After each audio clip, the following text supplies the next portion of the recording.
Hi my dear friends.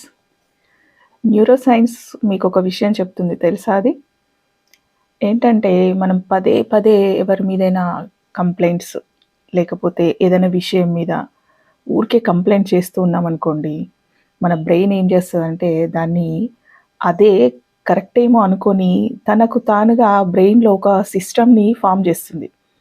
ఇక అప్పటి నుండి మీరు ఏ విషయమైనా అది నెగెటివ్‌గానే ఆలోచించడం మొదలుపెడతారు.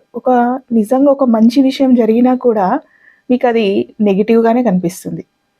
అందుకే దీన్ని ఎదుర్కోవాలంటే ఫస్టు మనం చేయాల్సిన పనేందంటే, ప్రతి చిన్న విషయాన్ని గుర్తించడం, దాన్ని అభినందించడం, హ్యాపీగా ఎక్స్‌ప్రెస్ చేయడం. ఇలాంటి ఫీలింగ్స్‌ని డెవలప్ చేసుకుంటే ఈ సిస్టమ్ అనేది బ్రేక్ అయ్యి మనం మళ్ళీ సెట్ అయిపోతామండి. అందుకే ఎప్పుడు కంప్లెయింట్స్ చేస్తూ ఉండొద్దు. అది చాలా ప్రాబ్లమ్ వస్తుంది. రాను రాను అది మనలో స్ట్రెస్‌ని కూడా పెంచేసి బ్రెయిన్ యాక్టివిటీని కూడా తగ్గిచ్చేస్తుంది. పాటిస్తారు కదా! Hi! I am Rani Reddy, counsellor and emotional wellness coach. Please subscribe.